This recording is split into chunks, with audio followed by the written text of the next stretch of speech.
Who are the 17%? Who are they? Who the hell are the 17%? Anybody in here from the 17%? Don't raise your hand, it may be dangerous. You guys know what this represents? What all is the... Maybe it's the calm before the storm. Get comfy, no, get ready for war. They started it all, but now it's time to settle the score. New recruits, join us where the veterans are. Lace your boots, prepare to earn medals and stars. Information warfare, they want controlling your mind. They dumb you down, it's easy to take control of the blind. Question the narrative, you never know what you'll find. We can always see the evil cause we know it's designed. The old guard's collapsing, we're here to watch it happen. Enough of the build up, we're ready for the action. The part of the movie where we understand the action as we look around the room at each other's reactions. Horrifying evil rising up to the surface. Demons in the ether realizing that they're worthless. NPCs walk amongst us without a purpose. They know the time's up and see that it wasn't worth it. Brainstorm family, holding it down. They control the narrative, but we're controlling it now. It's like 1984 when they're controlling the crowd. We break the matrix into pieces that we burn to the ground. Together we are the phoenix rising from the ashes. Tearing down the system and laughing as it crashes. Brutalize the deep state and give them 50 lashes. Cause we are slaves and these people are our masters. We go to war for our families, do it for the kids. It shouldn't be this way, but that's just the way it is. We bring truth to y'all until there's nothing left to give. We give demons no authority to tell us how to live. This is our world and our job is taking it back. These are our girls and our boys are under attack. Social engineering, every step is a trap. We teach you how to navigate through every step of the map. Brainstorm family, coming at you live. Finding all the truth as they rummage through the lies. Patriots united while this evil's on the rise. Lift the veil on the system and see through the disguise. This is our time to shine. These are our minds combined. Society has declined. Realigning the design. Realize your mind has been attacked and been assigned to be a vessel of the indoctrination that you're trying. In the matrix we're breaking. Utter devastation and destruction to every single move that they're making. The ground is shaking, breaking from the anticipation of the moment that we capture back the soul of the nation demonstration. Bringing back the basis, man, this nation's ready for the revelation of this evil that we're facing. Agents of the matrix making power moves and maces. Full armor of God and we're coming for you, Satan.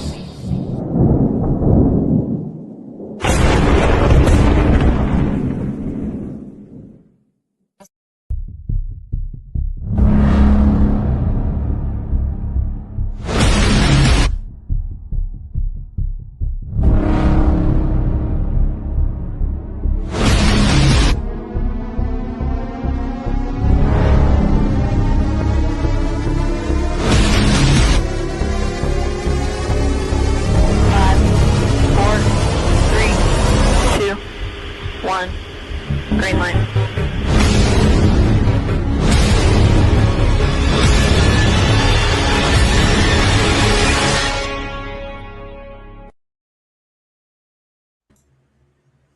What's up, fellas? Happy Wednesday. Happy Wednesday. Life be lifing, man. Last week was crazy. This week's been even crazier, huh? What? Sunday night, Monday morning, we had yet another mysterious homicidal death. Well, homicidal, Suicidal. suicide. Well, what's her name? Hayden Panettiere. Famous actress. She was a music singer too, right? Yeah, she did sing, and she most recently the series Nashville that was on ABC. She was one of the co-stars in it, and she did a lot of singing in it, which apparently she actually did sing quite a bit as well. So, And then she did that show Heroes. That was a big one for her. yeah. Yeah, and she was in a couple different movies, little kind of smaller type roles and stuff like that on it. But the big ones recently, the show Heroes and then the Nashville series on ABC on it. She was also the little girl. Some people might not realize it. She was the daughter, the coach's daughter, and the little girl in Remember the Titans. That's probably the biggest thing that she's been in for sure. She was the one screaming from the stands all the time, right? Huge football fan. Yep. She was a cheerleader and I don't know, one or the other. I don't know if it was one of those, what is it, Bring It On, or maybe I'm wrong on. I know she was a cheerleader in one and a couple She was different a other cheerleader. little smaller roles. Yeah, she was a cheerleader in that Heroes, I think. I Yeah, think that was she played a cheerleader in the Heroes, and then I can see the movie on it. It starred some nerdy looking kid, like they were seniors in high school getting ready to graduate. She was a pretty big part in that one too. She was the kid's big crush or something, the popular girl at school or whatever, but I can't remember what the name of it is. Quite a bit of stuff. Supposedly battling substance abuse, but the interviews and stuff that I've been seeing, she seemed pretty lucid and didn't look like she was strung out on anything at that point in time. No, Certainly didn't look it. She hit it well if she was. yeah, she doesn't have that look. I absolutely agree. And she looked healthy. Yeah, I agree. I'm trying to find that clip where she did that interview just a few months ago. She released a memoir. I forget who was with her. It's like a 2-hour interview, and I watched the first half hour of it, and then I got caught up with other stuff. But I think I'm. she talked about how when someone she trusts her took her out on this yacht. There was like a really a famous rich dude who like basically was down on her yacht, and like they were saying, "This is what." Yeah, there you go. Yep. Everyone thought Hayden Panettiere had already seen the darkest side of Hollywood, but what she just revealed shocked everyone. On a recent episode of Jay Shetty's podcast, Hayden opened up about a terrifying moment from when she was only 18 years old. She said a person she deeply trusted invited her onto a luxury boat for what seemed like a normal celebrity night out. Nothing felt suspicious at first. No warning signs, no red flags. But then, everything changed. Hayden says she was suddenly led downstairs into a tiny bedroom where an older and very famous man was already waiting, completely undressed. And according to her, the person she trusted actually placed her into the bed beside him. That's when panic hit instantly. She said her entire body went into survival mode. Her fight instinct kicked in so hard that she immediately got out of the bed and escaped the room. But here's the part that really disturbed her. She realized nobody else on that boat seemed shocked, almost like this situation was completely normal to them. And the scariest part? She was literally trapped out at sea with nowhere to go. Years later, Hayden says the emotional damage wasn't only about fear. It was the betrayal. The person she thought would protect her was allegedly the one who led her directly into danger. Now, she's finally telling the full story in her memoir, and fans are calling it one of Hollywood's most disturbing revelations yet. How many times have we talked about freaking handlers, right? It's funny that memoir come out and the big news story on it, if I remember correctly, the big news story on it, instead of that part until she passed away, the big news story when that memoir first came out is that she came out as being bisexual. That was what they were blowing up. They skipped over that part until he was found dead. So here's the podcast. If you guys want to watch, it's 2 hours long. It's with Jay Shetty podcast. It's an interesting watch, but the one that caught my eye is this. So here's when she was just a kid. This is the one I was talking to you guys about pre-show. Okay. You guys have Yes, sir. Also, what I want to say is when you were talking about Yost, actually the character that So you said you thought that was her dad? No, that's wrong on the stuff. That he played her dad. He was the coach Yeah. and played her dad in the movie. Right. I play, Cheryl, she died Right. at 35 of heart failure. And when we heard that, we were just like shocked. Me She and my died mom very were young. sitting there going, Yeah, isn't that amazing? really sad. In real life, do you think he'd be a good dad? Yeah. Think so? You think he'd be a good coach? Oh, you're not sure? Yeah, You don't think I'd be a good coach? of course. Will's good at everything. What do you really love about acting? Working Want to with answer first? everybody. You like this? It's just weird. I don't know. Maybe it's Yeah, it's kind of funny when you say that. I'm pretty sure she was 35 or 36. Like she's getting ready to turn, I think 36 like this week or something like that was her birthday. Yeah. And then they pull up that little clip where she's talking about somebody died from a cardiac arrest at 35. Yep. The weird thing is her brother passed away not too long ago. You guys Right. know that? I wonder if this gets into it. I mean, he was my only sibling, and he was my younger sibling, and it was my job to protect him. And when I lost him, I felt like I lost half of my soul. Hayden Panettiere speaking out for the first time about losing her brother Jansen. Hayden, straight ahead, please. Time does heal things, but time can also make you think differently and realize different things that you wish you'd never realized. The actress gracing the cover of People's latest That was kind of a weird answer. I don't know. It's just Yeah, dude, it's definitely a weird answer. You know what I mean? It's like a realization of like just like kind of we were talking about a little bit before the show. Like these people were born into this, you know. So we're once again, it could be part of the show. You know, I mean, she could be on Valhalla somewhere. I don't know. You know what I mean? Like it's hard to tell. What do you think about that? yeah, I mean, what Chris is talking about, you know, I've done a few shows to where people that are born and raised in this world, you know, with pedophilia and farmed off to their parents' friends, that they're born and raised thinking that's normal, right?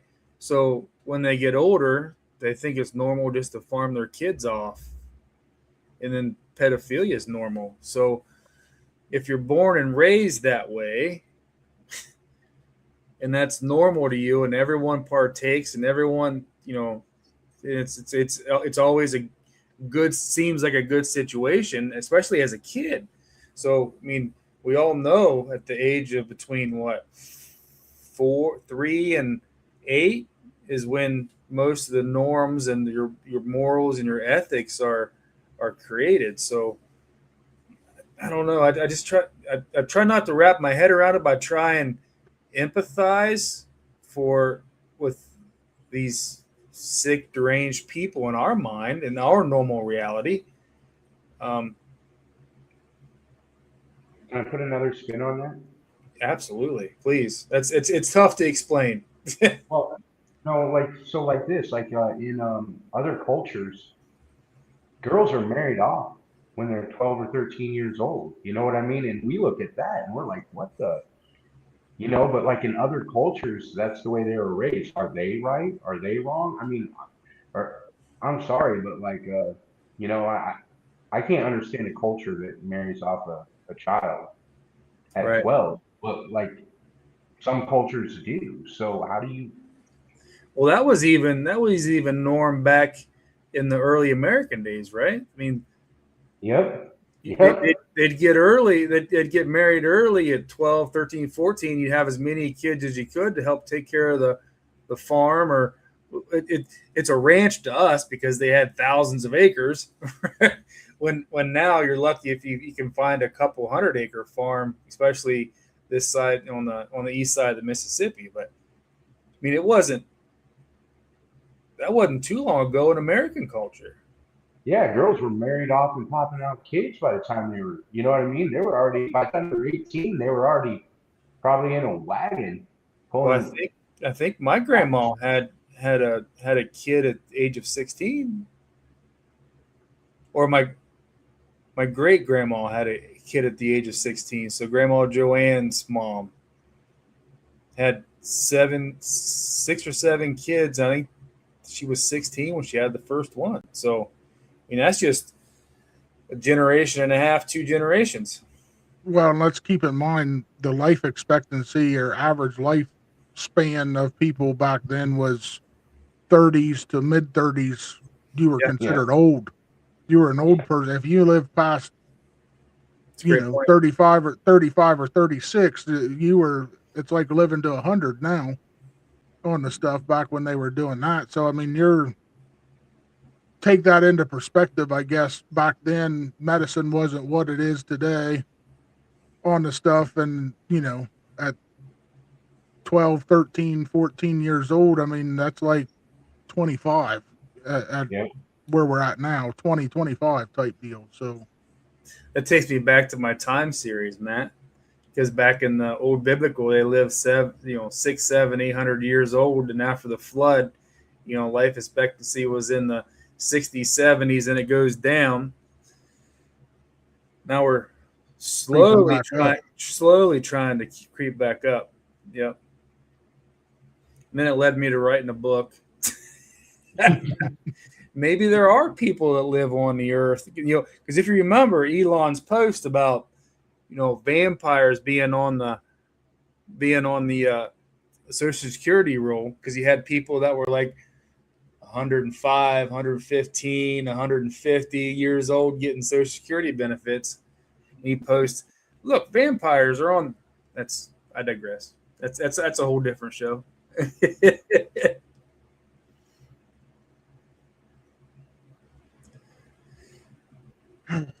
Yeah, so Haley, man, Hayden, that's a tough one.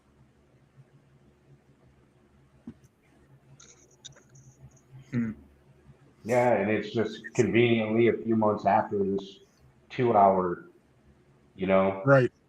And then she just released her memoir. I haven't heard anything about her memoir book. So supposedly she journaled a lot of stuff in her life, which it's awful convenient. Kind of like, I don't know, Fauci's cell phone or Hunter's laptop, or you know what I mean? Like, plead the fifth.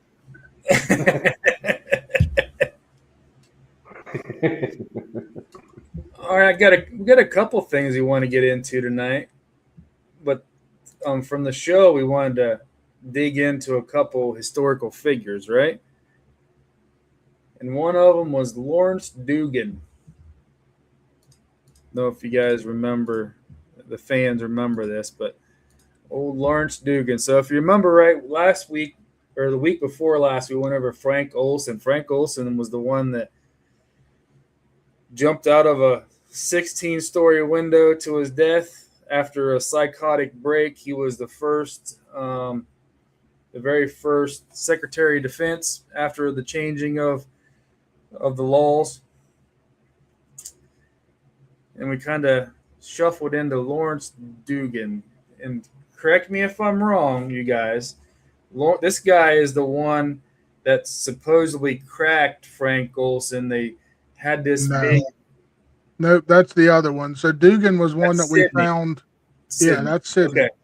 Dugan's one that we found. We just stumbled across it because obviously Olson's death was what we were hinging off of. That's about the biggest interesting thing, along with some of the other ties on that program that we won't mention so it doesn't throttle us again and stop our live chats and all that stuff. But Dugan was just one that I found after watching that show, a name where he was another one that had a fall to his death from a very high deal. So I just kind of wanted to dig a little bit and see if there's anything interesting there. And I'll be honest, there's not. It's boring. Okay. What it really boils down to is there may be some other stuff that I'm not seeing, but what it really boils down to is he was, worked for the State Department, had a desk in South America, I think. Mm-hmm. And long story short, they tied him to being a Soviet spy. He was working for the KGB, and it sounds like they just said the heck with it and threw him out a window to eliminate that problem. How many stories high? I'm just curious. I believe it was the 10th floor. 10th floor? Okay. Yeah, I'm pretty sure that's what it said. Which we covered a couple weeks ago, that's like the number one CIA way of forcing suicide, especially during this time frame. That was the assassination manual for the CIA at this point in time. Was a long fall from a 75 feet or more, or something along those lines. Defenestration. I don't know if you all Yeah. remember that. Defenestration. Yeah. Our vocabulary word from our last show. Yep. All right. So since Dugan's kind of boring, you guys want to get into Sydney? Absolutely. That one's going to be a little bit more fun, I think, when it comes to the digging part of this thing. Yeah. Actually, while we were on Frank Olson, I was actually just trying to find the testimony from the Senate hearings and stuff like that. It's just all right. So here it is. I think.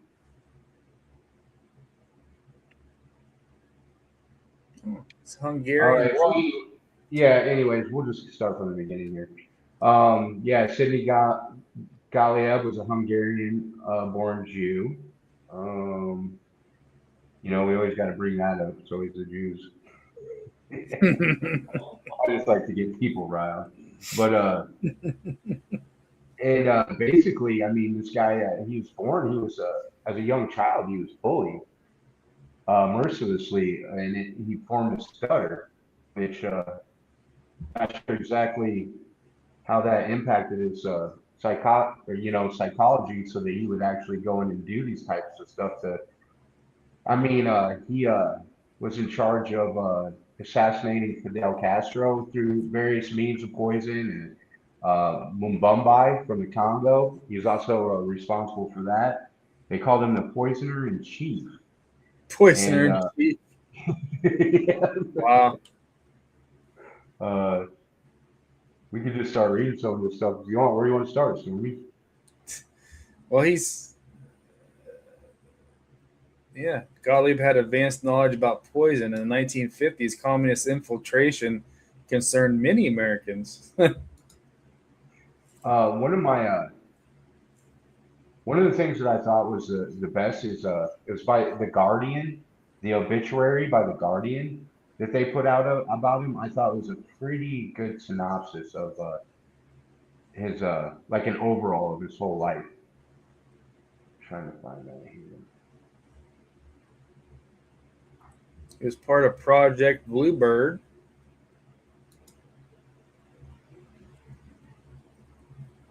Purpose of researching methods of interrogation. So that's what, probably the truth serum they talk about?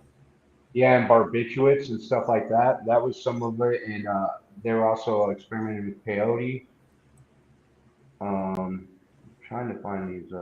LSD. So this is the guy that medicated it was the MK Ultra meeting, or not MK Ultra. It was the MS-13. What was that? The MK or MQ Chaos. He had so many different.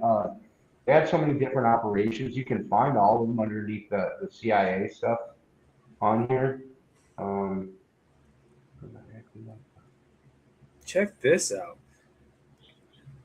Under the Cuban Project, a CIA plan approved by Eisenhower and under direction of CIA Directorate for Plans Richard Bissell, Gottlieb proposed spraying Fidel Castro's television studio with LSD and saturating Castro's shoes with thallium to make his beard fall out. Gottlieb also hatched schemes to assassinate Castro, including the use of poisoned cigar, a poisoned wetsuit, an exploding conch shell, and a poisonous fountain pen. Gottlieb also played a role in CIA's attempt to assassinate Prime Minister Patrice Lumumba of Congo. He took a vial of poison to the Congo with plans to place it in Lumumba's toothbrush in the summer of 1960. He provided these toxic biological materials to Larry Devlin, the CIA station chief of the Congo, and while Devlin reportedly declined the assignment, a military coup soon overthrew and killed Lumumba. He definitely had some screws loose, didn't he? But then yeah, it says he goes on to, he was head of the MK Ultra for 20 years, and then he became a leader in a leper colony in India for 18 months as part of a missionary thing. So this dude had some serious duality going on. They said that he was a very nice man if you talk to him. Very nice. Just very don't talk pleasant anything around him. Yeah, so here, listen to this. The Sidney Gottlieb obituary, and this is by The Guardian, the real Manchurian candidate. Sidney Gottlieb, who has died at age 80, was everything you have dreamed of in the mad scientist in a pulp novel about the CIA, except that he was real. He was even, by common account, a rather nice man. I mean, I can read through this whole thing if you guys want, which is really kind of a good overview, but it's up to you. If other people want to read it. Gottlieb's most notable feat was to introduce the world to lysergic acid dimethyl, which is better known as LSD. Was started as a deeply secret program for Cold War mind control, became the sacrament of the 1960s. He did not discover the drug. That honor belonged to Dr. Albert Hofmann, who died in 1953, accidentally stumbled on its mind-altering potential. He was looking for a circulatory stimulant when he absorbed some LSD through his fingers and went for the first acid trip. So there's a little, if you guys didn't know about LSD. First acid trip. By then, the Central Intelligence Agency had already been experimenting with several drugs, including marijuana, peyote, and caffeine, to make subjects of interrogation give up more information. In that same year, the agency set up a project codenamed MKUltra to develop mind control drugs. On April 18, 1958, Dr. Gottlieb, who was head of the chemical division of the CIA's technical services, wrote a memo listing the ways in which the drug could be used. Gottlieb saw that it was useful in ways that went far beyond interrogation and included disinformation, the induction of temporary insanity, and sometimes in spectacular ways in public humiliation of political opponents and obstacles. So that's just them, using drugs like we've seen, let's just say some of your favorite celebrities, you know what I mean, that have gone off the deep end and stuff like that. You know what I mean? They were probably, in my opinion, victims of all this. You want me to keep going with this, or? You can. There's some All interesting. There's some interesting searches on X. I didn't realize Tucker kind of covered him. Oh, did he? Mm-hmm. We can check that out. Is there a video or something? Yeah. Mind control. Do you? How would you assess the likelihood that the murder of Bobby Kennedy was not what they told us it was? A lone nutcase called Sirhan shooting him with a .22 in the kitchen of the Ambassador Hotel. You think there's more there? Yeah, I mean, you have the testimony of the coroner, who was hyper aware that the JFK autopsy was a joke and a fraud. And Dr. Noguchi said that Kennedy's head wound was a contact wound, that the gun had been close to Kennedy's head when the shot was fired. Well, Sirhan was never that close to RFK. So that alone is kind of indisputable factual evidence of a deficiency at a minimum in the official story. So also, I think, in the long, and I'm not an expert on RFK's assassination, but when you see how CIA assassination operations worked and the kind of techniques that they used, you can't rule out that Sirhan was under some kind of, mind control program. I mean, they had a mind control program, and it was designed to do things like this. Commit an act, and you have no memory of it. So we know they were working on that technology. Could it have been applied here? That's why we need the records, so that we can assess, is that a real possibility? Sirhan's in his 80s now. He's still in prison. He's still alive. And the one part of his story that's never changed, and it seems credible to me, is that he has no memory of shooting Bobby Kennedy. Yeah, I mean, it's a striking detail. It's a striking detail. I don't remember assassinating a senator that was a brother of JFK. But it kind of takes us back. To what's her name, right? Hayden Panettiere, Mhm. right? So how much do they actually control? If they figured out how to aerosolize this stuff, man.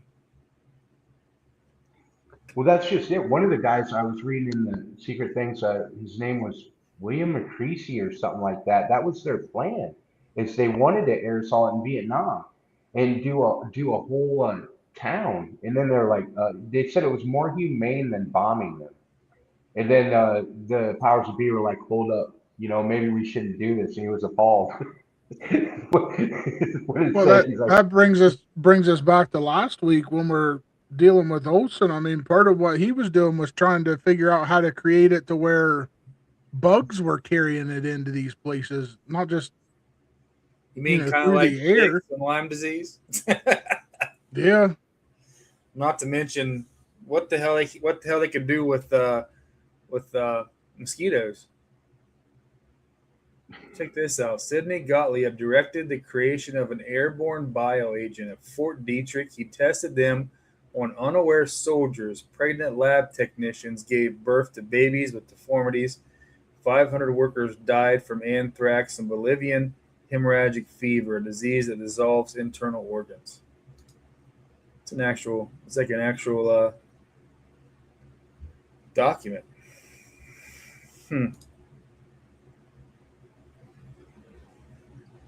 Within months, encouraged by Dr. Gottlieb, supervised by Frank Olson, the microbiologist had created minuscule biological bomblets. Each was no bigger than a speck of dust. They would float through the air for hours on the wind and were designed to penetrate deep into human respiratory system, entering through the mouth and nose and the lungs. There in the lungs, spongy moistness, each speck multiplied at astonishing speed, producing millions more poisonous cells. Sounds a lot like cancer. okay, speaking Cancer, of COPD. Similar anyway. Yeah. Okay, so speaking of Frank Olson, the most controversial of these self-administered tests took place in November 1953 when Gottlieb organized a retreat for a group of scientists and other officials from the CIA and their partners at the Army's Special Operation Division at Deep Creek Lake in western Maryland.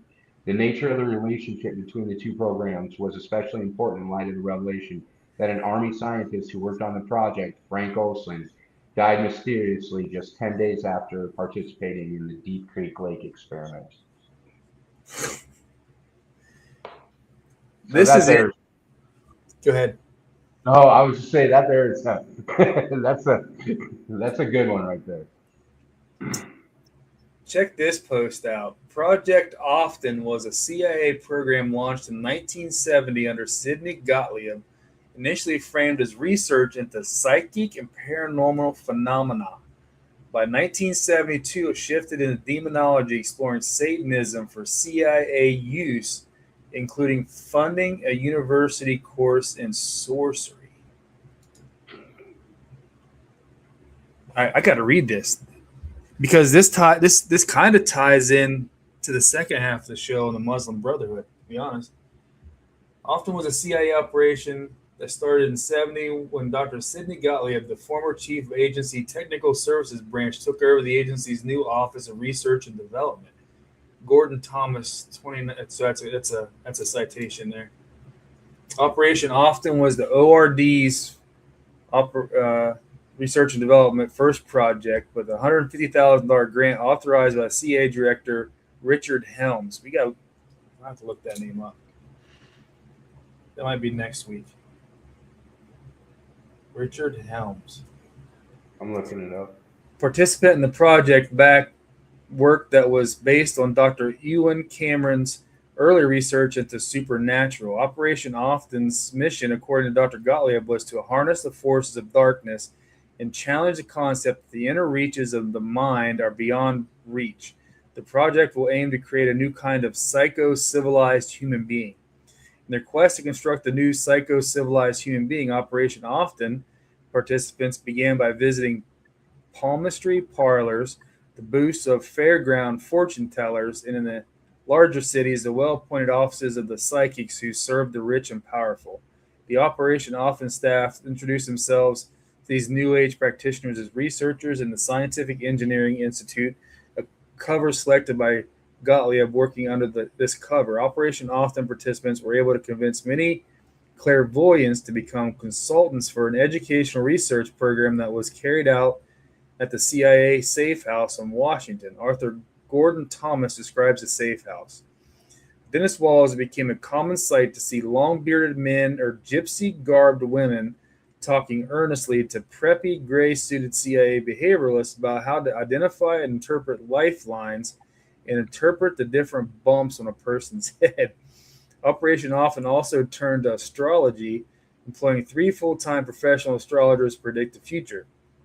These 3 eccentrics were paid $350 a week plus expenses to apply their astrological skills to the realms of espionage and counterintelligence. Thomas provides a glimpse into the CIA astrologer's average workday. They, the astrologers, sat for hours in soundproof booths in the safe house and read a wide selection of newspapers and magazines. They focused on items which physically alerted them. They taped what came into the minds about how some particular event or happening would develop. Many of these activities seem to have been benign, even humorous. In April 1972, however, the Operation Often took a very dark turn, plunging deep into demonology. When Operation Often shifted towards researching the devil, the Monsignor in charge of exorcisms for the Catholic Archdiocese of New York was approached by operation participants for assistance. According to Thomas, the Monsignor flatly refused to cooperate. When recruiting the Catholic exorcist failed, Operation Often turned to Sybil Leek, a Houston sorceress who cast spells with the help of pet jackdaw called Hatfoot Jackson.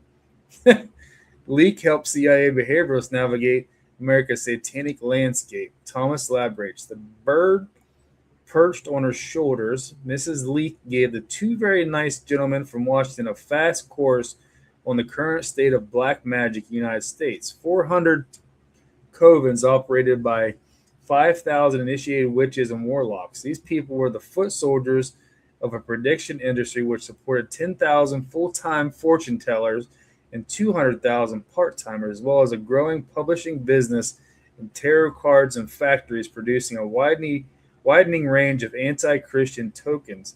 Satan was not only alive, but thriving in the country. Gottlieb wished to weaponize Satan for the CIA in order to do this. Dr. Gottlieb decided the devil must be made respectable. In order to provide the devil with an air of respectability, CIA doctor turned to an academic institution. Thomas explains, working through conduits, he, Dr. Gottlieb, financed a course in sorcery at the University of South Carolina. 250 students enrolled for lessons devoted to fertility and initiation rites and raising the dead. Holy cow. That's the same one. These are mad scientists with unlimited funding that had lots of places they could go trip. And then when they got tired of like dosing each other, they just went to psychiatric wards and prisons and grabbed a few soldiers. One of the dudes hired prostitutes to bring men to CIA hotels. You're right. Endless funding. And you have to believe that the tripping and the testing that they were doing on each other just drove them down even a bigger rabbit hole. Right. I mean, look at us digging. Well, as we're digging, we're just finding bigger and bigger rabbit holes. Right. I mean, here's an old testimony at the CIA, at the advisory committee on radiation experience. I mean, it's 13 minutes long. I was a subject from 1966 to 1976. Dr. Green performed radiation experiments on me in 1970, focusing on my neck, throat, and chest. 1972, focusing on my chest and my uterus in 1975. Each time I became dizzy, nauseous, and threw up. All these experiments were performed on me in conjunction with mind control techniques and drugs in Tucson, Arizona. Dr. Green was using me mostly as a mind control subject from 1966 to 1973. His objective was to gain control of my mind and train me to be a spy assassin. The first significant memory took place at Kansas City University in 1966. Don Ebner took me there by plane when my mom was out of town. I was in what looked like a laboratory, and there seemed to be other children. I was strapped down, naked, spread eagle, on a table, on my back. Dr. Green had electrodes on my body, including my head. He used what looked like an overhead projector and repeatedly said he was burning different images into my brain while a red light flashed aimed at my forehead. Have you guys seen this stuff about the GATE program? Back when supposedly we were like in elementary school. Have you guys seen that stuff? Yep. Gifted and talented education. I don't know, man. They called it ALPS in my school. Some of us were pulled out and we had to take tests that had weird questions. Yeah, and had to put the headset on. Let me know when you hear the beep. Blah blah blah. Yep. And then I was interviewed once by a psychologist, and I was put in this ALPS program. I was in like 4th grade, and they made us read like Alibaba and the 40 Thieves, and I was writing like they gave us questions, but we had to write like high school level answers and stuff for it. I did that in 4th and 5th grade. I haven't talked much about that GATE program because I kind of vaguely remember it, but I don't know. It makes you wonder if they can erase your memory too, kind of like Men in Black with the little red. I am telling you that movie is a lot more real than what anybody wants to believe. Well, I'm the more and more I dig, man, these far out there movies, I'm starting to think is more reality. It's very possible they may become documentaries. Especially, I mean, I don't know. I don't even want to get into this. Well, don't you wonder if it's just supposed to leave you twisted? I mean, up is down, left is right, Yep. And it makes sometimes I look at situations and I'm like, the bad guys and the good guys are the same people. Like, otherwise, how do you have if we're fully in control, how do we have the weather stuff going on? You know what I mean? And stuff like that. Like, I mean, I just, there's some things that. Yeah, we've had crazy flooding here in the north. What are we, northeast? Yeah, essentially. Indiana, Ohio, Kentucky. It's been crazy.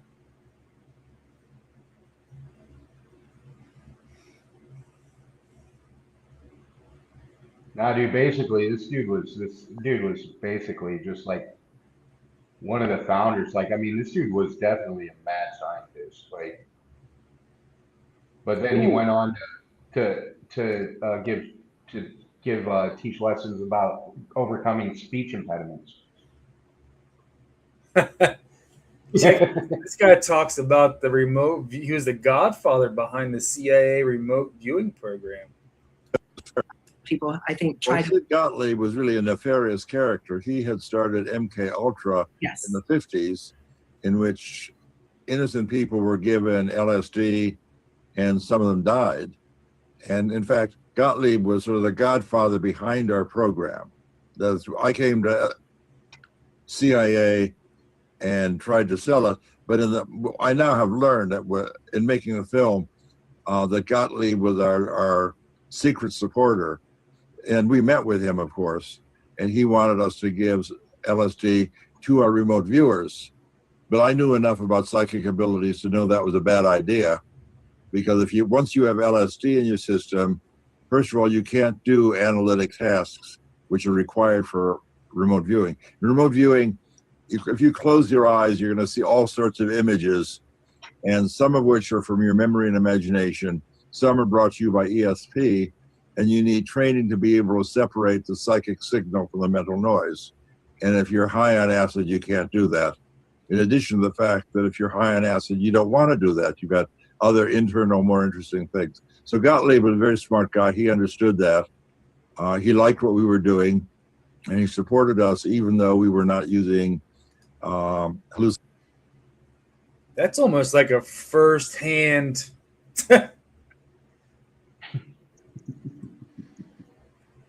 Oh no, man. Listen to this. Listen to this paragraph. After he left the CIA, he embarked on a kind of spiritual odyssey.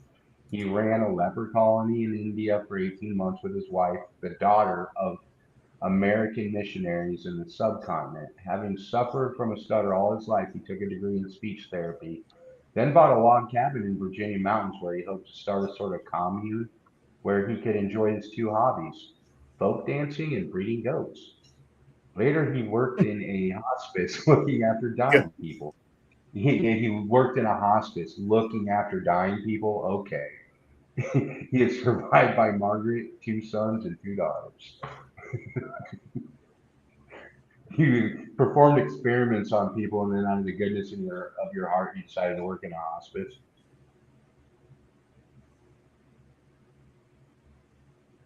Crazy, man. If they were testing that back in the 60s and 70s, you know they have to perfected it. Oh, at this point, it's a lock. Yeah. To think not aerosolized at this point. You know, when I was reading about that stuff, you know what vibes I got was from the Dark Knight series, the Batman Begins movie, where, you know, they were gonna put all the Scarecrow's stuff in the water and vaporize it and put it in the water supply in Gotham, and I was like, holy crap, they took this stuff. They got the plot for this movie from this dude. Right. Crazy. Absolutely great. Right. Huh.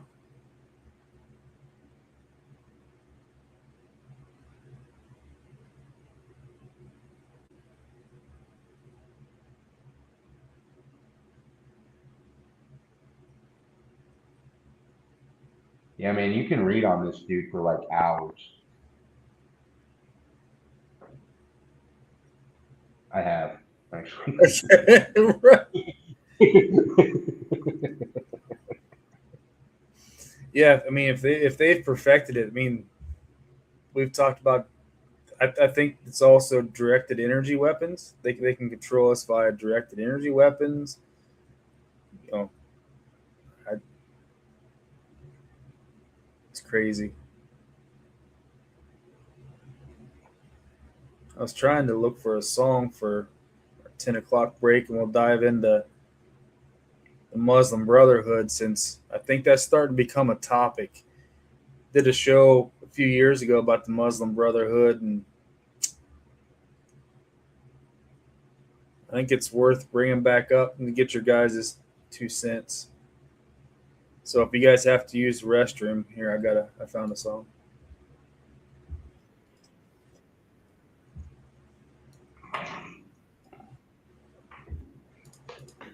We'll see you guys in just a few minutes, and we will dive down a different rabbit hole, give you something to think about. They separate us from our neighbors and they call it social distancing. It's actually a bigger plan. It's called social conditioning. They took away our privacy. There's always someone listening. The elections planning riots for the citizens. The government has always lied. It's history repeating. But the problem is the schools dumb you down so you believe them. If you try to speak the truth inside a tweet, then they delete it. Whole administration Satanists who claim they praise in Jesus. Every year there's a new name for enemies that we're facing. It's Al-Qaeda, then ISIS, and now American patriots. Who would have thought those who love the country the most would be hated on by folks who call America home? Both political parties are equally just as evil. They've been working for themselves, don't give a damn about the people. Black, white, yellow, brown, humanity needs you. Cause united we stand, divided they will defeat you. The man on the news says the problem is me. I'm just a small town boy with big American dreams. The world's going crazy and they lying to us. Don't know who to believe, so in God we trust. Y'all missing what was written in them pages. That was history they wrote, now you wanna change it. You racist, you hate this. Why you want us all to be locked up in cages? I can't stand the left, everything they say is depressing. Ship them to the Middle East, can learn oppression. Believe me, I mean this quite literal. I love liberty, but I liberals. Wear a mask, stay home, complain and moan. Talk about privilege on your phone in your Range Rover, Starbucks, mango, foo-foo, whatever. The cloth I'm cut from can handle any weather. You just paper in the rain, we ain't the same. Stand for the flag, only kneel when I pray. I just pray we go back to the old days, land of the free, home of the brave. The man on the news says the problem is me. I'm just a small town boy with big American dreams. The world's going crazy and they lying to us. Don't know who to believe, so in God we trust. Yeah. I see through all the illusions, refuse to hear rumors or accept a weird look. Easy to get caught up, consumed by the consumer. Truth is so diluted, people starve off the confusion. Comfort is the killer, your dreams execution. Cool with persecution if I make a contribution. Home of the brave look like a mental institution, and there will be revolution if we can't find resolution. And a threat is a promise, stand up, pay homage. They tell lies, I'm being honest, just the time is upon us. I know that God got us, so I'm fighting in his honor. Hear the cries of the crusaders as we're strapping up our armor. Either set a higher ground or drown in their drama. If I die for what I love, then my death will be nirvana. We fighting for our freedom, don't believe what they've been feeding. Be the change you want to see, the warrior that we're needing. The man on the news says the problem is me. I'm just a small town boy with big American dreams. The world's going crazy and they lying to us. Don't know who to believe, so in God we trust. We don't trust the news, the government, or pharma. We just want freedom, that you have that to offer. We don't want the lies, the politics, or the drama. We just want the life that was promised by our fathers. We don't trust the news, the government, or pharma. We just want freedom, that you have that to offer. We don't want the lies, the politics, or the drama. We just want the life that was promised by our fathers. The man on the news says the problem is me. I'm just a small town boy with big American dreams. The world's going crazy and they lying to us. Don't know who to believe, so in God we trust.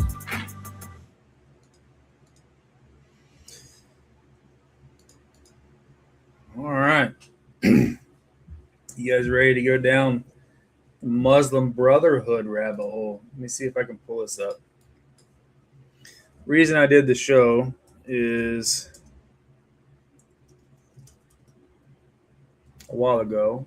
It's because of this. And I rarely go back to the cue board anymore because this is definitely, it's old news. I mean, if you guys are watching the show, you're obviously exposed, but many times Q reference Muslim Brotherhood.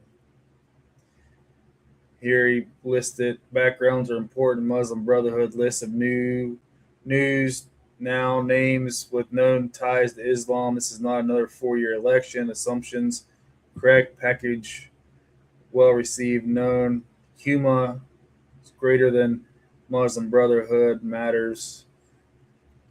3, 6, 9, 10, 11 times he references Muslim Brotherhood. This is the Clinton campaign is attempting once again to sweep important questions under the rug about top aide Huma Abedin, her family ties to Muslim Brotherhood, and the Saudi Arabia and her role in ballooning Clinton email scandal. Her mother, Salah Abedin, sits in the presidency staff council of International Islamic Council of Dawah and Relief, a group that is chaired by the leader of the Muslim Brotherhood, Shaqqa al-Qadawi. Perhaps recognizing how offensive such ties will be to voters concerned over future terrorist attacks in this country by radical Muslims professing allegiance to Sharia law, the Clinton campaign on Monday tried to downplay Ms. Abedin's involvement in the Journal and the Muslim Brotherhood.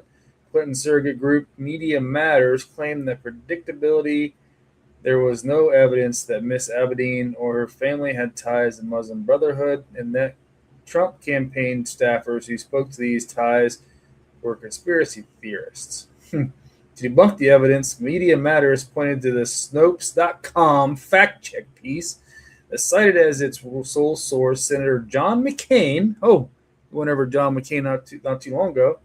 This is the same John McCain who met Libyan militia leader Abdikam Balash, a known Al-Qaeda associate, and saluted him as my hero during a 2011 visit to Benghazi.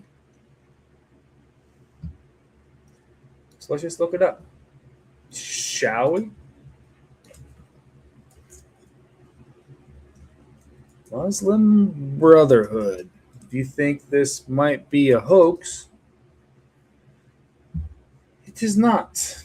Society of Muslim Brothers, better known as Muslim Brotherhood, is a transnational Sunni Islamist organization founded in Egypt by Islamic scholar, imam, and school teacher Hassan al-Banna.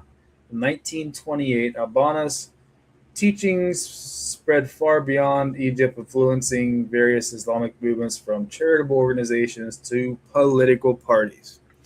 And if you're not watching what's going on in our political world right now, you best wake up. Sorry, I'm on a soapbox, fellas. I am on a soapbox.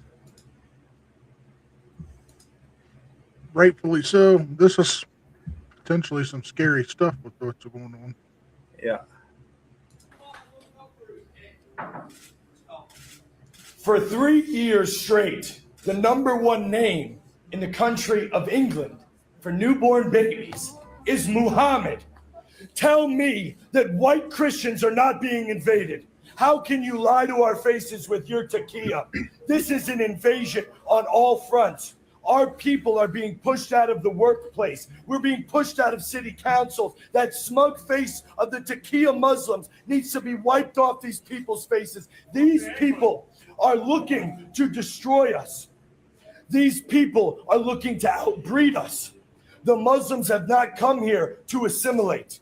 They have come here to steal the wealth of this land, to rape our women. What about the 250,000 women in England that were raped by Pakistani Muslims, and they got little slaps on the wrist in New York to gain power? And once the Muslims have power in this country, then they will start throwing the homosexuals off the roofs, just like they do in Palestine. You guys all cry about Palestine. Try being a white Christian man preaching the word of God in Palestine. Guess what might happen to you? The same thing that happened to me here in Dearborn, Michigan. You will be stoned for saying the name of Jesus Christ in Palestine, in Afghanistan, in Yemen, in Iraq. Jesus Christ is outlawed in those countries, and we will stand. The crusade has begun. Your time in this country is running short. The time of stealing from the Detroit Black Christian Americans is over. It's over. Muslims, go home before we send you home. We have cruise ships, we have planes, we have trains, and we're going to pack them out with all of the Arabs. You have to go home. We don't want you here. Our founding fathers gave this country to their posterity, white Christians, and they brought along with them their black friends, and now we're here to reclaim America for the blacks and the white people and the Spanish. We will not allow these third world mongrels to run roughshod over us without a fight. The body of Christ is one. If you are in Christ, you are my brother. If you stand against Islam, you are my brother. If you are willing to stand up and take this country back, you are my brother. Join the Crusades and extricate this filth from our country. We will have our way. Come blood or sweat, we will have our way. This is a Christian land. Christ is King. Christ is King. Christ. All right, what are you guys' thoughts on that guy speaking out in Dearborn, Michigan? You guys are aware of Dearborn, Michigan, right? Yeah. You know what come to mind to me when I saw that is one of my favorite movies is The Kingdom of Heaven. Are you familiar with that movie? I am With not. Orlando Bloom? And basically it's about a guy who his wife gets killed, and then a priest cuts her head off, so she can't go to heaven. And then his father comes through, and he's a knight, you know, in the Crusades or whatever, and ends up taking him, and he ends up becoming the Prince of. Anyways, it's a great movie. But what it reminded me of is in Jerusalem back in the day, they would be having courts, and you would have crusaders, like evil ones that were in power, that would order men to go attack like a Saracen caravan that was unarmed, and then they would turn around and hang the guys that did it. And then you had Muslims over here screaming, because Jerusalem was their city. You know the whole story of the Crusades and everything like that. And that's what just we've covered it on the show. Yeah. It's interesting how everything goes back to the Crusades. It's like almost all my research right now, everything cycles back to the Crusades and how they captured Jerusalem. I mean, I showed you the tattoo on Pete Hegseth's chest, the Kingdom of Jerusalem. But yet, we're talking down about the Jews. Are the Jews and the Muslims working together? I don't know, man. But if you dive into the Bible, and I know most of our viewers are Bible thumping Christians. I mean, I can't go to church. It's the people, not the steeple. I can't allow someone to read and interpret the Bible for me. Mm-hmm. That's where I struggle, right? Because I think it's been tainted. Sometimes I wonder, would Jesus have wanted a religion named after him, Christianity? I don't think so. What was the true intention of Jesus being here? I don't think it was to create 150 different types of Christianity underneath of them: Catholic, Presbyterian, Baptist. I saw a TikTok with how this person didn't like this way, so he created this, Christian thing, and you're like, that doesn't make sense either. Go ahead, Chris. Well, I was going to tell you, that movie I was just talking about, you should watch this movie, Kingdom of Heaven. But one of my favorite characters in the movie was this Templar knight. And he was like a monk, and he was talking to this guy that comes this leader later on. And the dude was like, God doesn't talk to me, it's like talking about religion. And this Templar monk says, I have little use for religion. He's like, in the name of religion, I have seen zealots on either side do atrocious things to humans.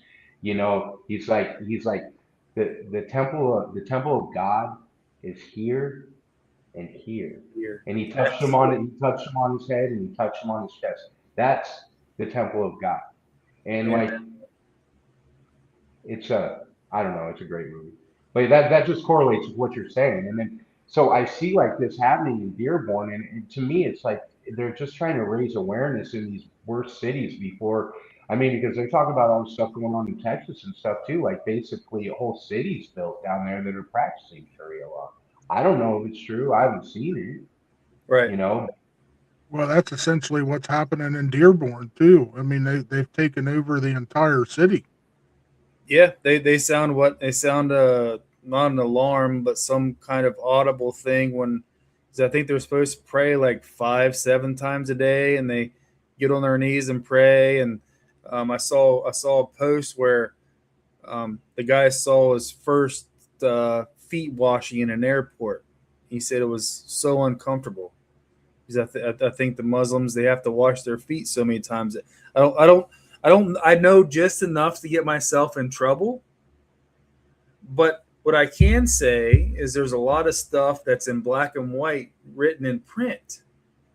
And I think this is the part that made me, I was thinking Muslim Brotherhood, back when I did the original show a few years ago,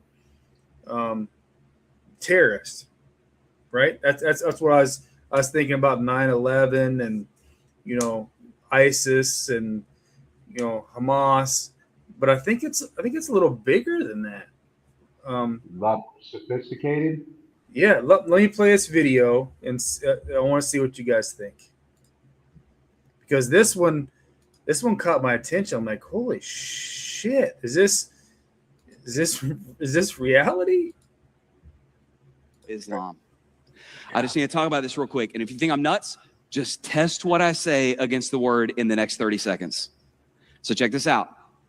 In John 16, Jesus says at the end, watch, at the end, he says, the time is coming when they will kill you and think they are offering service to God. That's what Jesus said. Listen now, what to we've this. been doing in the American church for the last 30 years is we've been focusing on secular progressivism. Hey man, atheism, big problem, secularism, problem. But watch this. According to Jesus, the final boss, like Bowser, I don't know where that came from. The final boss is not going to be in the end. It's not going to be secularism. Jesus said it. It will be another religion that in that religion, they will kill Christians. And when they kill Christians, they will think they're doing something holy and pleasing God. Let's go a layer deeper. If you fast forward to Revelation chapter 20, John is given a prophetic vision of the throne. Watch what he sees. I'm going to have you say a word out loud. He sees in the end, the souls of those who had been what? Who had been headed because they refused to worship the beast. I'll just simply point this out. There is only one world religion whose religion specifically prescribes beheading as the way to, quote, kill infidels. There is only one religion. The Quran specifically calls it striking necks. That's the language it uses. So I will simply point that out to you. That's interesting. Now, let me go one layer deeper, and this is where we'll freak you out a little bit more. So if you start studying what's Islamic eschatology, eschatology is a big theological word. Eschaton is the Greek word that means last or end. Ology means study of. So when I say eschatology, it means study of the end. If you study Islamic eschatology, their view of the end times, here's what they believe will happen. They believe that there will be a messianic prophetic figure that they call the Mahdi. The Mahdi will come, and he's a messianic leader that will usher in the Islamic end times events that will result in the entire world becoming a one world Islamic nation state. Now, what I'm going to do right here is I'm going to just read to you the things that they believe the Mahdi will do. And if you are a Bible-aware Christian, as I read these, every little red light is going to start flashing in your head, and you're going to see why. This is what they believe about. Yeah, so I would definitely pay attention real quick into what he's about to say. If you know anything about what the biblical Antichrist is like, he's not reading that. He's reading about what the Mahdi is expected to be like. Him. He will emerge as a charismatic messianic world leader during global chaos. He will take control of the world and destroy everyone who resists him. He will invade many nations. He will rule and reign for 7 years. He will broker a 7-year peace treaty with the Jews. He will conquer Israel and massacre the Jews. He will establish an Islamic one world government headquartered in Jerusalem. He will establish Islam as the only acceptable worldwide religion. Watch this. He will come on a white horse with supernatural powers, doing signs and wonders. This is what they believe. He will be assisted by a powerful prophet. Now, if that sounds familiar, it's because it is a precise description of the biblical Antichrist. Wow. The Islamic Mahdi is the biblical Antichrist. Correspond with the rise. Puck, my high school days and research and revelations and prophecy, that I got this bad habit now of researching while I'm driving, which I've had for a long time. And this will make me step back and go, so here I am catching myself trying to read the Quran to see if he's right.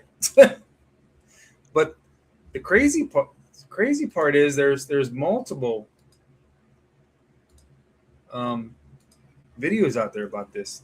I want your guys' thoughts before I play this. I play the second clip. Well, I don't know if you saw. Did you see what Greg Abbott said the other day, 4 days ago? Hmm. Governor Greg Abbott is calling out Texas airports over ablution facilities or Islamic foot washing stations. Abbott directed a review of all state grants awarded to entities that operate airports in Texas after reports surfaced at the Dallas-Fort Worth International Airport. They would be adding the foot washing facilities. So, I mean, there's awareness. Like, I mean, they wanted to put these in, and I think they're shutting down any grants that are going to. He said that Abbott argued that the ablution facilities used for Islamic foot washing rituals are unconstitutional. The letter was sent to U.S. Secretary of Transportation Sean Duffy. But I thought what I did think was crazy was the White Horse and the making a peace agreement for 7 years and then, destroying them. Well, I mean, if you do the research in Iran, right? So Iran is the same land where Persia was. Persia accepted in like 4,000 Muslims, and within like 100 and 150 years, the Muslims completely destroyed Persia. And now it's the country of Iran. Do you give much stock to the Jacob and Esau? Where the Muslims came from. The Jews came from Jacob, and they say the Muslims kind of were the unwanted children of God. I mean, Right. do you put much stock in that? I have not, but I need to. I'm gonna have to completely step back and research Revelations in the Bible in a different way.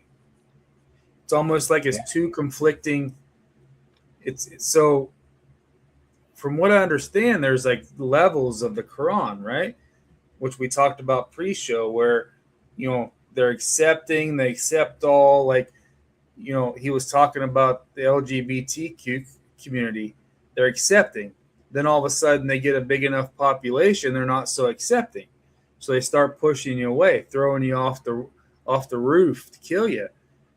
Right? And then phase 3 is where you're not following Muhammad, you're not part of the Islam faith, so they kill you. Hence the neck blow of the neck comment. Seems rather cultish. Right. You know what I mean? Like that's cult behavior. Like, What do you think, Puck? I see you processing over there. Yeah, I mean, I just basically run back like you said.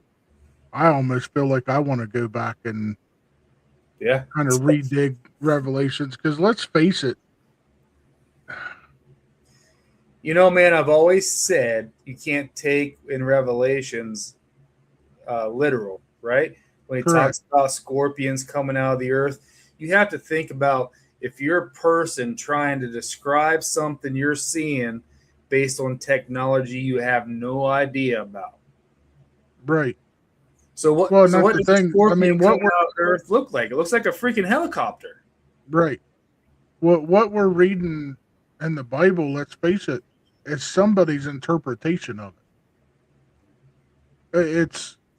It's just like a game of telephone, like we played. I mean, back before telephones were really telephones. I wish I could read the You know old what I mean? Like Hebrew and yeah, everybody has their own little spin on it, and it over time it gets diluted down, washed down to where the first thing that you said is it's like so far fetched and out in left field by the time you get to it. So who's to say that what we're reading is even anywhere close at this point?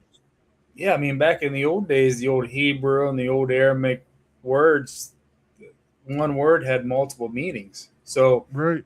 Depends on the reader or who's interpreting it, translating it, what their interpretation of the meaning of that word was. And it's so easy to manipulate. We have 25, 30 different interpretations of the Bible. But I don't know enough about the Quran. How many times has the Quran been translated? I don't know, man. You know, all this talk's got me thinking so much, and I'm probably gonna have to go back and reread it. But like, to me, I think reading the book of Daniel with the book of Revelation is, I think that the book of Daniel is key to unlocking the book of Revelation, in my opinion. And I need to touch on it again because it's been so long since I read it. But some with the last book of the First Testament and the last book of the Bible, and I just think that there's a lot of Daniel's prophecies that interweave with a lot of the end time stuff. Absolutely agree. Daniel is a book that needs to be read and studied more, just like Revelations. Absolutely agree.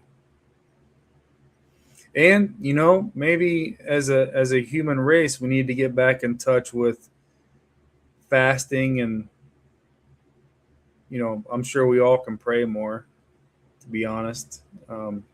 But I think we could probably do a lot more fasting, because the Revelations, the prophecy from Daniel came from 40 days and 40 nights of fasting, right? Wasn't that Daniel? That fasting. Yep. And even like the stories about Shadrach, Meshach, and Abednego, you know, when they wouldn't kneel, and then when they were forced to go without food and stuff like that, but their countenance, well, they were told that they couldn't eat. They had to eat what the king's diet was, and it was all these different unclean meats and stuff that the Jews wouldn't eat.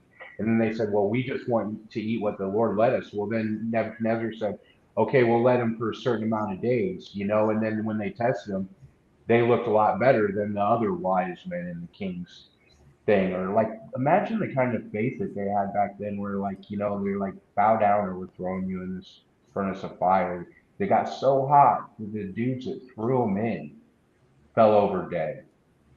And then what did he say? He said, lo, I see four men, one of them appearing as the Son of God. That's just, I mean, the book of Daniel in and of itself, like the stories are just, you know, I don't know, they're amazing. Yeah, I need to cycle back, like you said, Puck. It's eye opening once you start digging. I got to be honest, I've gone down this vampire rabbit hole, kind of like what's that trilogy book? With the vampire and the werewolves. What's that called? Help me, Puck. Oh, the Underworld movies, or what are you Twilight. Oh. Just because you know, I started asking questions when I did my time series. You know, these people that I think live a lot longer just change their persona. They fake their death, but then they come back, kind of like the family that switches the schools. What's the Cullen family? So which would be easy to do, right? I mean, you almost just have to move a neighborhood over, and you could start high school all over again. So, plus in combination with adrenochrome, right?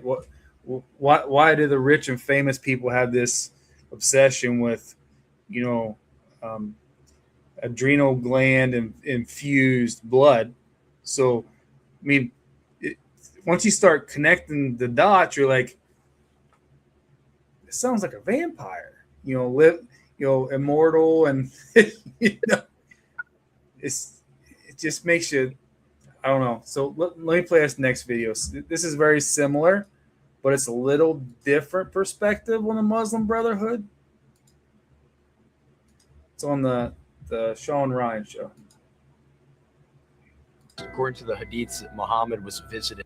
Is this the guy? I believe Islam is the Antichrist. According to the hadiths, Muhammad was visited by the angel Gabriel, and he is squeezed and he is pressed and beaten by this angel. And it's laughable to think that they're claiming an angel visited him in a cave. No eyewitnesses to this. He goes back home to his wife Khadijah. She's like, oh, you're a prophet sent from God. And so there we have the birth of Islam. Now, if you read the Quran, you'll notice that it's written in two different time periods. The first half of the Quran feels very inclusive. Jews and Christians are people of the book, but as you continue to read the book of Islam, it becomes less inclusive and more exclusive. Isn't that Christianity? Well, in a sense, but not in the sense that we're going to physically you over it. So this is how it starts, right? There's 3 stages of Islam. Here's the first stage. America's in the first stage right now. They're inclusive. You have Muslims who are okay with trans and homosexual ideologies, but if I went to the Gaza Strip as a gay man and I went in the street and said I am gay, before I could finish that sentence, I'd be murdered in the street. But here in America, the Muslims are okay with it. They're tolerating it. Why? Because they're the minority right now. Stage 2 is what's happening in Germany and in Europe. They've invaded that country and basically taken political power. And no, if you say something that you disagree with the Muslims, they're not going to physically hurt you, but they're going to call you an Islamophobe. And then stage 3 is Islam that you would see in the Middle East. And that is if you do not convert to Islam, alhamdulillah, they will kill you if you do not conform to their ways. And America's in stage 1. If you look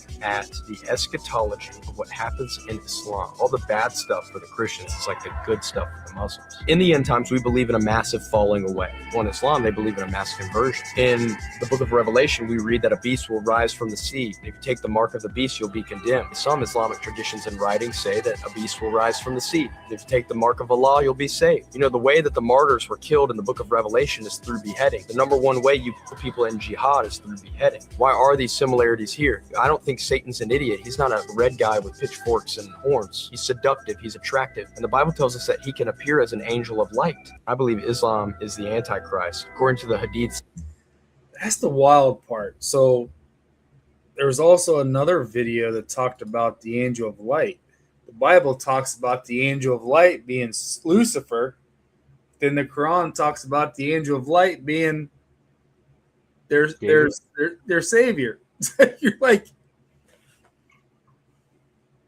I mean, that breakdown there really makes sense. You know what I mean? Like, yeah. It resonates, to be honest with you, with the way that he broke it down. And I've never dug into it deep enough to have my own opinion on it. But well, that's the thing, man. We've been so focused on Christianity, and like the first video, so focused on trying to convert the ones that don't believe in God, the atheists.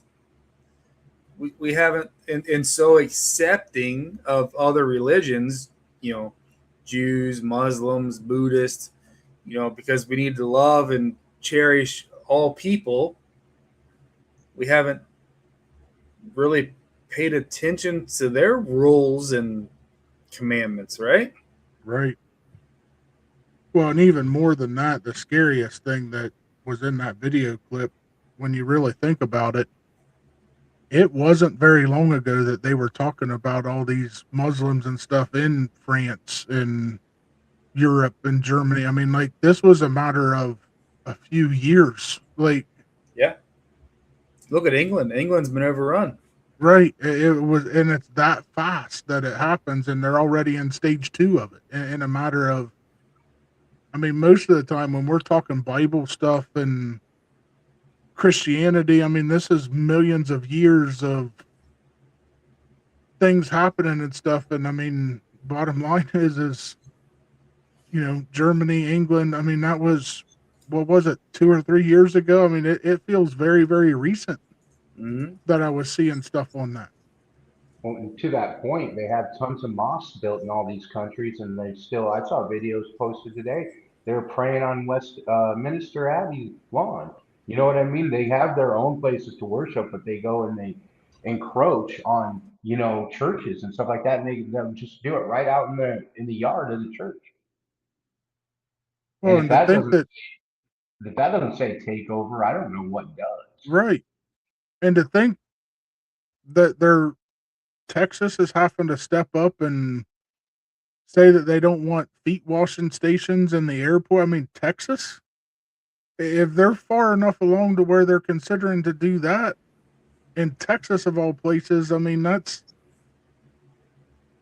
I mean, they've already taken over New York and California, and right. But Texas is one of the last places that you would think would fall. It's a bunch of rednecks with guns and yeah, that were raised on the Bible. I mean, it's kind of part of the Bible Belt, isn't it? I think that's why they're pointing at Texas, because that's what everybody thinks, exactly what you just said, Puff. Is that like this could be happening in Texas, you know, then where isn't it happening? And I think that's the point. I think that's the point in that whole little media story right there. I think this one's a little longer. Let's see what he says in this one. Really? Yeah, and I say that confidently and boldly. Oh, sorry. And I think Islam is the Antichrist. Really? Yeah, and I say that confidently and boldly, and I'm not going to shy down from it. I love Muslims as people, but Islam as a religion is a religion of war and a religion of division and a religion of, if you don't do what I say, you will be punished for it. And I don't agree with it. First half of the Quran feels very inclusive. Jews and Christians are people of the book. Look to the Torah, look to the Injil to confirm our scriptures. But as you continue to read the book of Islam, it becomes less inclusive and more exclusive. It's either our way or the highway. Here's the first stage. America's in the first stage right now. It looks like woke Islam. They're inclusive. You have Muslims who are okay with trans and homosexual ideologies, but if I went to the Gaza Strip as a gay man and I went in the street and said I am gay, before I could finish that sentence, I'd be murdered in the street. But here in America, the Muslims are okay with it. They're tolerating it. Why? Because they're the minority right now.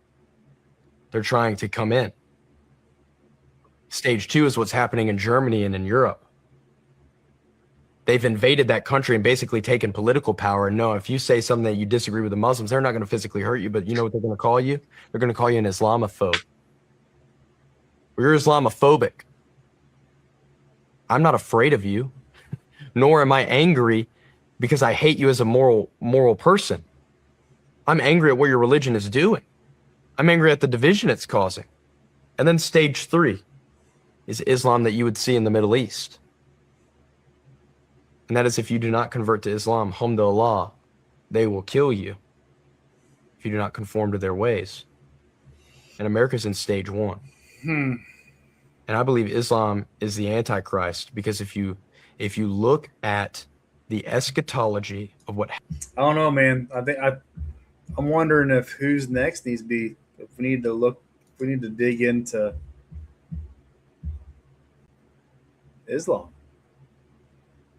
Like dig into some of what's that dude's name in Dearborn or in Michigan? Al Saeed something or other? The guy that did that first video? I think so. Yeah. So so if you guys aren't aware of the Dearborn, Michigan thing, supposedly there was a Walk of Jesus event, right? I think it was called the Walk of Jesus, and all these Muslims showed up and stopped the Walk of Jesus, and this guy was stoned in Dearborn, Michigan. And supposedly they were supposed to have an event, was it last weekend, Puck, where a bunch of bikers were supposed to show up and they were supposed to do this whole... I feel like that was 2 or 3 weekends ago. It was a couple weeks ago. I don't think it was last weekend. It was at least the weekend before, maybe even the weekend before that. I was messaging him like, holy shit, are the bikers going to show up? Is Civil War going to kick off in Dearborn, Michigan? I never did hear if anything like that did happen. I know I kind of debunked the one video that they were coming out just off of with the teddy bear rides. Yeah, just off of some of the stuff that I've participated in. Yeah, there were some videos on. This is where you guys have to pay attention when you're researching and searching on social media. They can take one video and turn it into something different, right? So Puck has been involved in these Care Bear or teddy bear rides, which a bunch of motorcycles get on. So they post this video of all these bikers headed down the interstate with police escorts and said they were headed to Dearborn, Michigan. But they do that for these teddy bear rides for kids. And yeah, so the one that I do, it's a pretty big event, and I haven't done it for quite a few years now, but we met up. It was almost 100-mile ride, but it was almost all interstate. And I believe this would have been, I was still on the rocket. So it would have been 01, 02, like years and years ago. I'm talking 20 some years ago. And we all met up and there were almost 2,000 motorcycles and they shut down the interstate. It was almost 100-mile ride we were going to Akron, Ohio, a children's hospital in Akron, Ohio, and all of us brought teddy bears to restock Akron, Ohio's children's because they would give any kid that was in there got a stuffed teddy bear, and that was a big source of where those teddy bears come from, is, you know, bikers doing a poker run ride type deal with it and stuff like that. One of the coolest events I've ever taken part of as far as motorcycle rides go. It was just unbelievable, the turnout that they had for those kids. So, and that's what I feel like the video that we were looking at, I feel like that was more something along those lines of it, just because I've witnessed that with my own eyes, and it had nothing to do with what it's doing. So it's being spun around, I think. Not saying that bikers couldn't be heading that way, but if they have, and I'm not too terribly far from the Dearborn deal on it, I have never heard that they actually did head up that way, or that anything broke off anyway.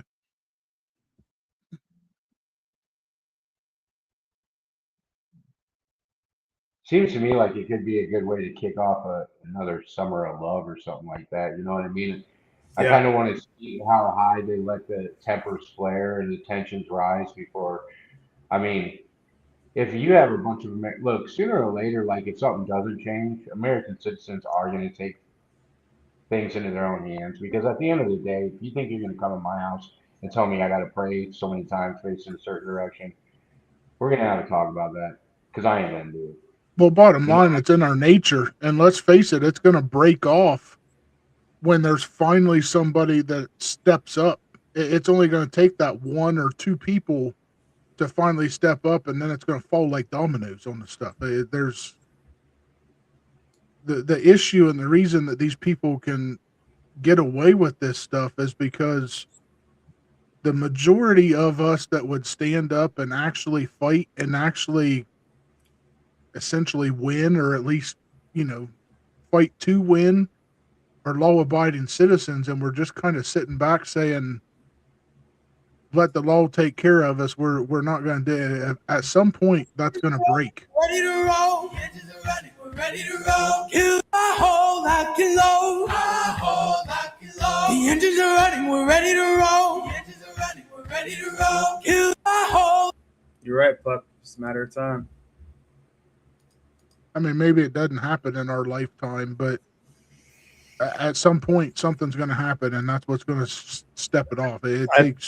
I pray we've instilled enough morals and ethics in our kids and our grandkids. Sometimes I feel like a horrible grandfather trying to make sure these morals and ethics are implanted in my grandkids.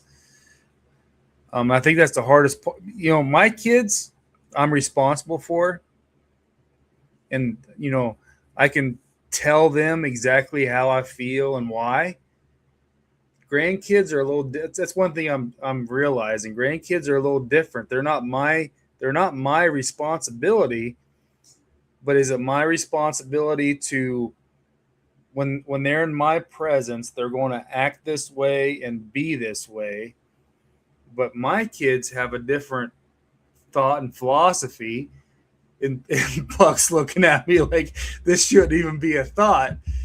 But well, let's face it, we were raised by the same people. You're absolutely. We were raised complete, and it's sit back and think about if you've had a conversation with your grandparents, if you were lucky enough to have a conversation with your great grandparents. Every generation is raised. They've completely softened us. You know, the whole ideology of my kids are going to have a better life than I ever did. That's completely backwards way of thinking. It's the way. So if you go back to the Rothschilds taking over the education system and the medical system, the way they've done this is absolutely mind-blowing and freaking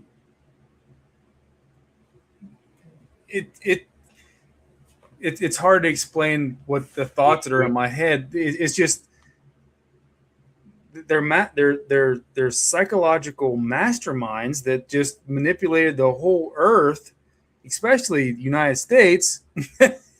to dumb us down, make us lazy, and accept absolutely everything that violates morals and ethics. Does that make sense? They told us that we needed to tell our kids that they needed to go to these indoctrination camps so that they could have better lives than we did. Right. You know what I mean? Like at the end of the day, bud, here's what you know about the whole grandparent thing. Mm-hmm. Like your kids know who you are, bud. And if your kids bring them by to stay with you, I mean, then they know like what's going to be said, right? I mean, you raised them. Well, the interesting part is, Chris, if I had when my kids were young and teenagers, I had so many kids at my house, and I made them mind, and they kept coming back. If you step back and think about it, these kids are hungry for discipline and knowledge and teaching. And because they've destroyed the nuclear family, both mom and dads are working, someone else is raising them. There's no foundation there for these kids in the world today. If you think back when we were younger, at least we had a foundation. But life is so busy anymore. There's no foundation. So this part of the Muslim Brotherhood, super easy. Because I guarantee you a lot of their wives are at home raising their kids, setting those foundations and setting those morals. But us as American Christians are working our asses off just to make ends meet. It's mind-blowing the way they've set it up. What's funny about it is like liberal women in this country won't listen to women from those other countries. They're like, you don't want this. And then they go ahead and they marry into that religion. And then, they're raising up Americans essentially, that like in a way that is totally antithetical to everything that our traditions stand for. Right. And you need tradition and you need sovereignty to stand on. You know what I mean? Like if you want to have your religion over there, go on. Yeah, I ain't trying to come up to your house. You know what I mean? Like the problem is they're not thinking it that way. I mean, that's logically how I've kind of always lived my life. I don't care black, white, purple, green, gay, straight, whatever. You do you. That's your right. Just don't have to make me have to accept it and throw it into my face. And they're not thinking that way. They want everybody better see it their way or it's the highway. I mean, he said it in that clip. It's my way or the highway on the stuff. And until we all decide, well, that's not how it's going to be. My way is going to be my way. You do your way, and you try to step over and push me to do it your way.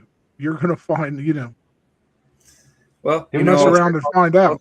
I'll say this right now. The biggest test pilot was COVID 2020. Yep. How many people bowed down, stayed 6 foot away, wore the mask in public? I mean, I'll be honest. I was the guy that went into a grocery store, was told to put on a mask. I was told to wipe down the handle on the grocery cart, and I'm the guy that licked the handle on the grocery cart. I never looked at you. My wife looked at me like I was crazy as shit. I just licked. I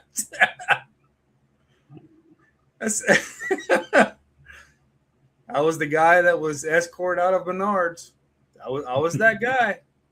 And if you know my wife, she's about as non-confrontational as possible. I mean, she'll be the little chihuahua biting your leg off if need be. But she looked at me. She looked at me. She goes, "Are you serious right now? Did you just lick the cart?" I said, "Yes, I did." Kept right on walking because I was so frustrated at the time. I mean,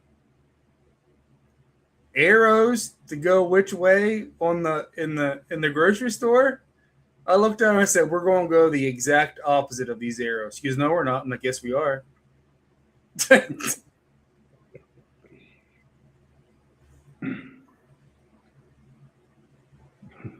Common sense, man. I mean, that was the perfect. You're right, Puck. That was a perfect test to see how accepting we were going to be. And, I mean, and it got to a and you know point what? where- Probably 80% of the population folded, which is sad. Yeah. Which is, as an It may- American, it's sad. It may have been even more than 80%. I mean, let's just face it. I mean, it feels like forever. It doesn't feel like forever ago. I guess that's not fair to say. It feels like all that COVID stuff was yesterday, and it's hard to believe that we're sitting here, 6 years after the stuff, or coming up on 6 years, I guess. But I honestly, I think 80%'s low. I think You're it's probably more right, along the man. line than 90% of them. And I mean, because- I was the guy that forced my mother-in-law to crochet me a mask because they told me I had to have it on there. So I literally had her crochet me a mask that had small little thing. I mean, it looked like I was wearing a football helmet with a face mask again, just so that way I can say, hey, I got a mask on, shut up, I'm going to work. So many people just shut it down, and it told them everything that they need to know. Oh, and they have collections, videos, audio. I mean, you're walking with the cell phone. They knew right who complied, who didn't, and I think what you're seeing a lot of people having when they're having trouble.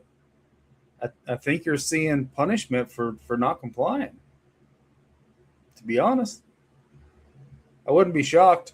I mean, look at the stuff we're looking at in the CIA. I mean, they have the ability to monitor you, and they knew if you weren't compliant. I'll link you jumping cars. I will not say that was the brightest day of my life, Billy, but I will also say they had administrators come to the hospital and washing the handrails along the hallway. And I was the one in the meeting who said, well, don't worry about washing the handrails. I mean, you have people that go along and lick them. The lack of critical thinking was insane, in my opinion. Like you said, the arrows going this way and that way, and just like, and the amount of people that were willing to lock people up. Well, I mean, if you think about it, the dots in the shopping in the counter line, the mark 6 feet away. I mean, you can't get any more prison like than that. Right. That's straight from prison. Yeah, I know. I mean, not to think about standing in line, being quiet in elementary school. I mean, these people literally rang a bell and we barked during COVID.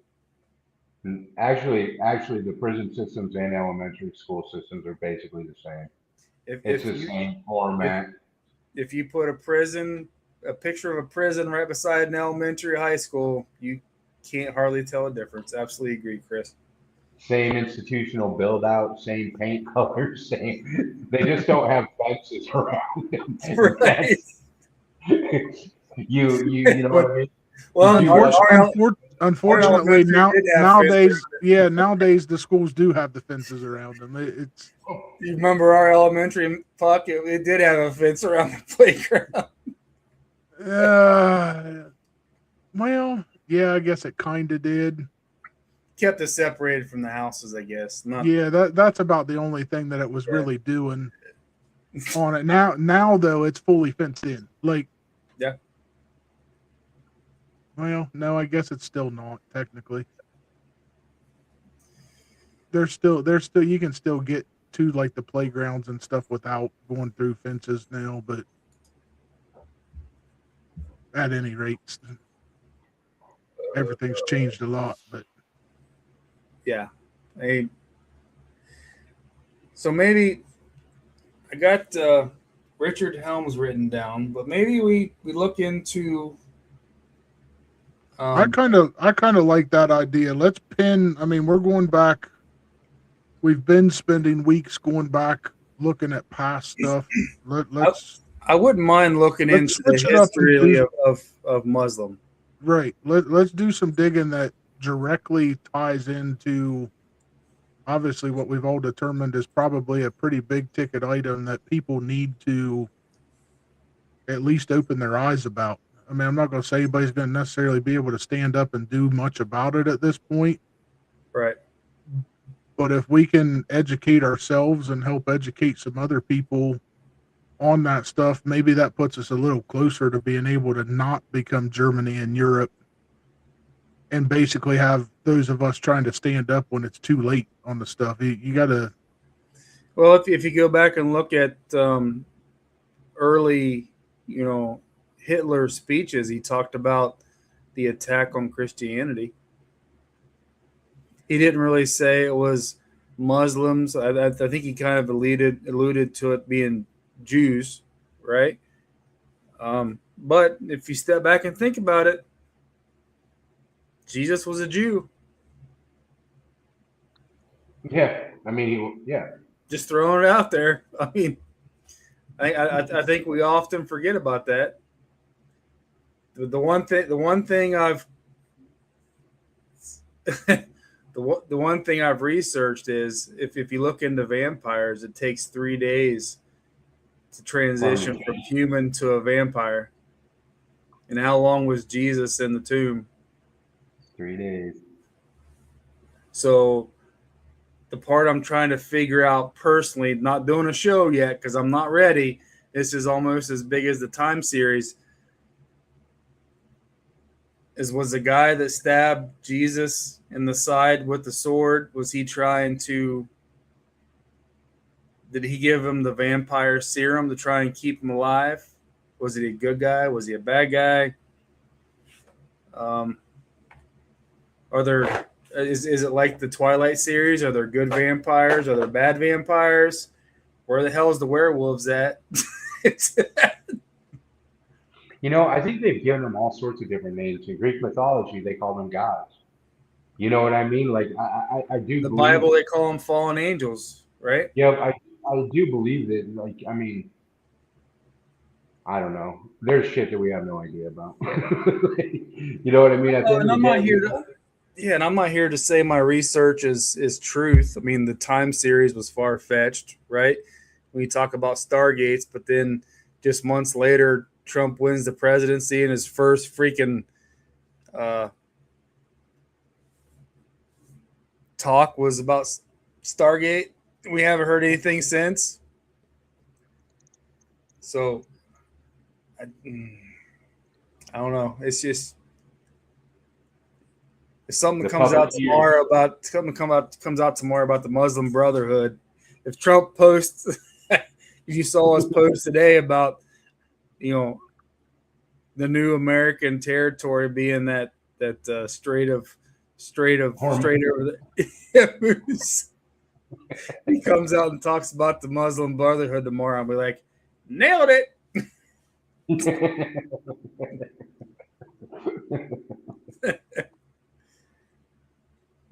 Hey, do you guys see that Enoch posted about his MAGApalooza? Yeah, it's just like 30 minutes away from me. I was going to ask you where that was in relation to where you at. It's like only about 5.5 hours from me. Yeah, it's only like 30 minutes away from me. So, Puck, if you want to come over for the MAGApalooza, man, we can go up and spend all day with them, and you can come back and sleep at the house if you want, and we'll go back over in the morning. It's the weekend of September 29th? 25th, yeah. 25th. 25th, yeah, somewhere around there. We might work that out, see how that plays out. I don't know if I can do 2 days on the weekend, but I might be able to come over, hang out, do one, head back home. When is it? Friday, Saturday, go home Sunday, Chris? Yeah, I haven't looked into it that much because he just posted on it. I was going to catch up with him in the Discord this weekend and find out some more. And then Because I mean, I got to go to Texas in November, so I hope I can swing both, you know. But my grandfather's like 90, turning 90 this year down in Texas. So if I have to pick one or the other, I'm gonna have to, you know, go to Texas this year. Yeah, so Enoch's Camp Out is that weekend of September 25th. It's in Newcastle, Indiana. So those that are watching.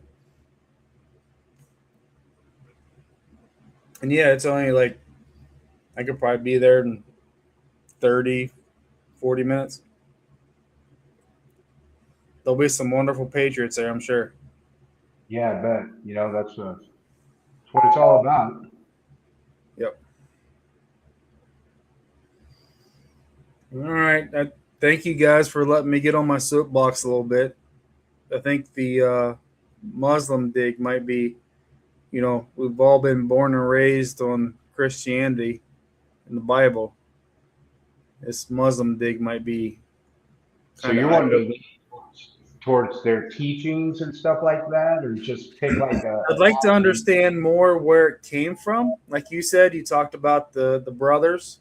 Like to understand more where it came from, and then this might be a series, to be honest, because I'd also like to understand a little bit of their beliefs and their teachings, to be honest, because why the hell do they wash their feet? I don't know. I mean, it kind of mirrors the multiple prayers a day of Judaism. So I think they pray like 5 times a day facing the east. I don't understand why they wash their feet. They don't, you know. I just don't know anything about it to be educated. I know feet washing was very important back in the day because a lot of times they had the feet washing bowls by the entrance of their homes. You know, they lived in the desert and stuff. Part of it was coming in and washing off your feet before you went into the domicile or whatever. But then what comes to my mind is that when Mary washed her feet with Jesus's feet with her hair, you know, when she said, "I've not washed your feet, I've not went through all these customs and rituals," and he said, "Have you not cried on my feet? Have you not dried them with your hair?" and stuff like that. So I just, yeah, dude, I'm gonna look into that stuff this week. Yeah. All right. You guys got anything else? All right. We'll see you guys next Wednesday. Love your brains. Love your butts. Love your hearts. Have a good week, everyone. I'll try and pick a good song here. This might be a good one. Don't mind the commercial. For technical difficulties. All right, love you guys. Peace.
like to go to the show?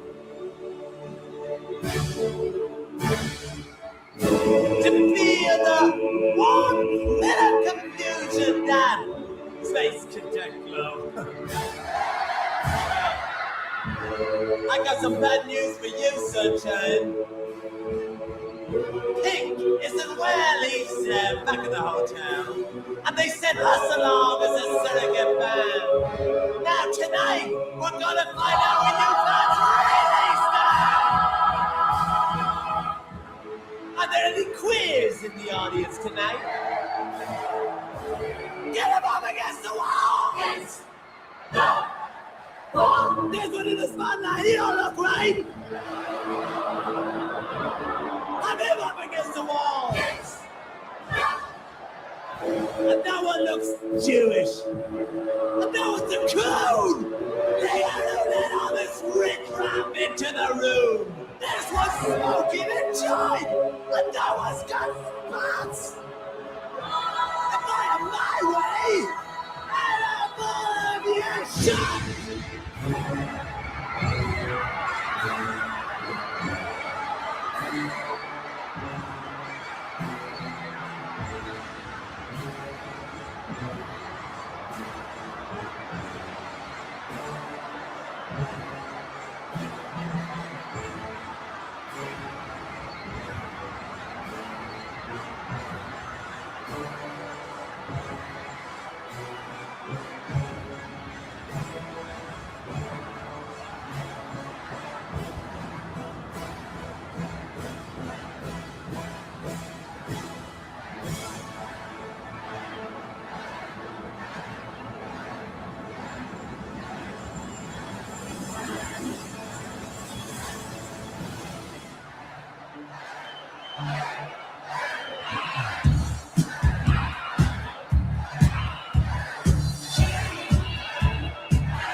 I